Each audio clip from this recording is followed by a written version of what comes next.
Ya, selamat datang di channel gue Green Wombat. Bahasan kali ini gue sendirian aja dan mau bahas apa juga ya.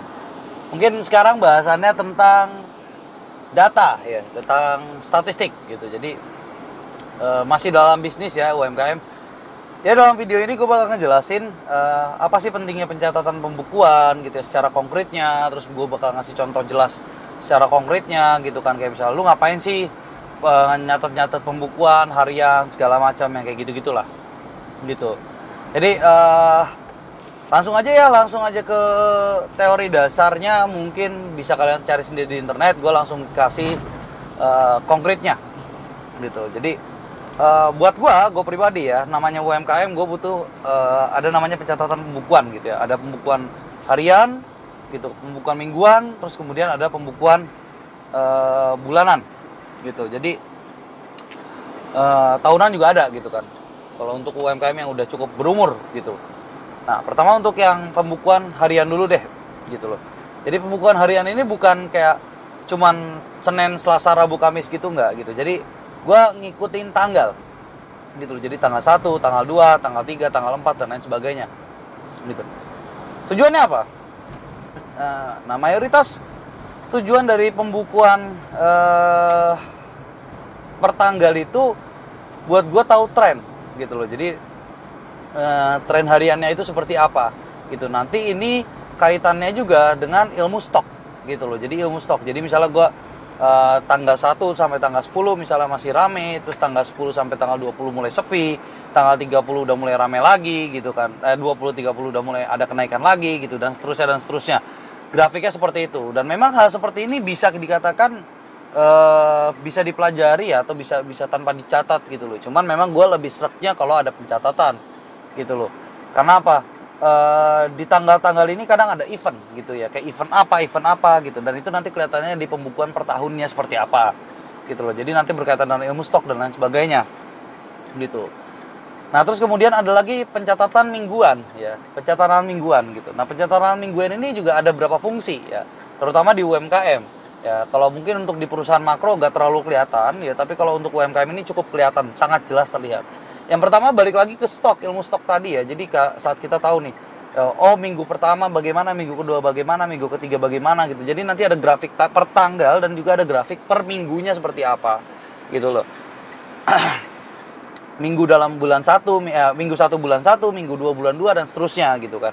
Terus kemudian apalagi sih? Nah, ini kita juga buat menentukan harga. Jadi base harga kita itu seperti apa gitu. Jadi nggak pakai ilmu kira-kira lah gitu. Karena oke lah, gampang lah kita ngitung per pieces. Katakanlah penjualan bolen dan lain sebagainya. Kita bisa ngitung per gramnya dia berapa segala macam. Tapi ada unsur lain gitu loh. Unsur lain yang kalau kita datanya itu dalam satu hari itu nggak lengkap gitu. Dan kita nggak bisa kira-kira. Apa itu? Kayak contoh listrik ya kan, minyak, air, segala macam ya gitu. Pokoknya tergantung jenis usaha lu apa gitu loh. Gitu. Jadi itu baru terlihat gitu kan saat memang datanya itu sudah jelas gitu. Jadi per minggu gitu. Jadi nggak cuman lu ngejual berapa terus dapatnya berapa, nggak cuman seperti itu ya gitu. Nah, terus ada lagi data bulanan ya. Data bulanan ini berarti kita balik lagi ke stok, dan kita nanti balik lagi strategi marketing gitu. Jadi data bulanan masuknya ke data strategi marketing.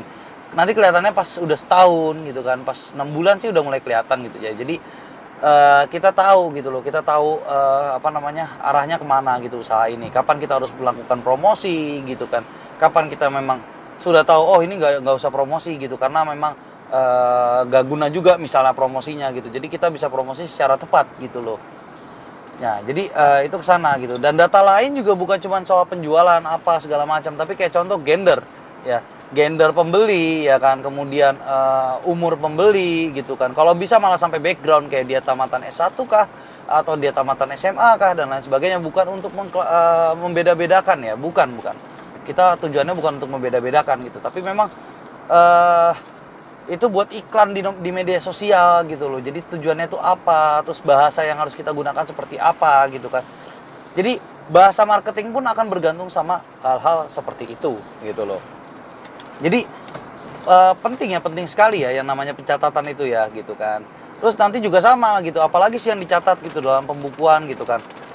Sebenarnya ada beberapa hal lagi yang mau gue tambahin, kayak misalnya contoh eh, lu mau pembukuan lu lebih rinci, misalnya buat apa gitu, kayak misalnya contoh lu mau ngitung kas dan lain sebagainya gitu. Jadi di setiap usaha itu minimal ada kas ya, ada uang kasnya gitu loh. Nah, dari kas itu nanti kelihatan gitu kayak lu mau ngapain nih ya.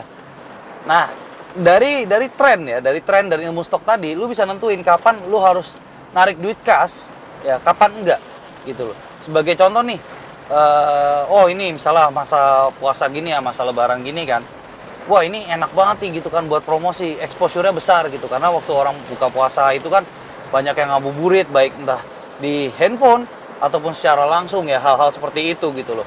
Nah, artinya kita narik nih dari duit kas gitu loh, kita narik duit kas gitu kan segala macam, jadi kelihatan semuanya gitu loh. Jadi hal-hal seperti itu yang membuat apa ya, pembukuan itu sangat amat penting gitu loh. Walaupun memang biasanya memang disiplinnya perlu dipertanyakan ya kan, terus kemudian ada banyak hal yang belum tercatat gitu, males lah segala macam gitu, dan ini yang perlu tingkat konsistensi yang tinggi gitu kan. Makanya gue bilang kalau orang usaha itu ya dedikasi waktunya itu juga harus tinggi kalau memang mau punya profit yang besar gitu. Kayak kemarin contoh Bolen gitu ya, dalam 23 hari gitu kan, perubahannya itu cukup signifikan dengan apa namanya, kenaikan ya, omsetnya sih naiknya luar biasa besar omset gitu, tapi keuntungannya saja itu udah naik 128%. Kalau omsetnya sendiri naik itu hampir 200% gitu loh. Jadi kita menurunkan profit margin kita, tapi ya itu gitu, profit margin turun tapi keuntungan juga tetap naik gitu loh. Jangan sampai kita profit margin turun tapi keuntungannya turun juga, profit margin kita turunin terus omsetnya naik tapi kita malah berkurang gitu profit kita gitu loh. Jadi hal-hal seperti itu cukup krusial. Gila hujannya gede banget, sayang aja kamera gua nggak ada belakang gitu. Jadi paling itu dulu dari gua bahasannya, mungkin pendek aja ya. Sekian dari gua, Green Wombat out.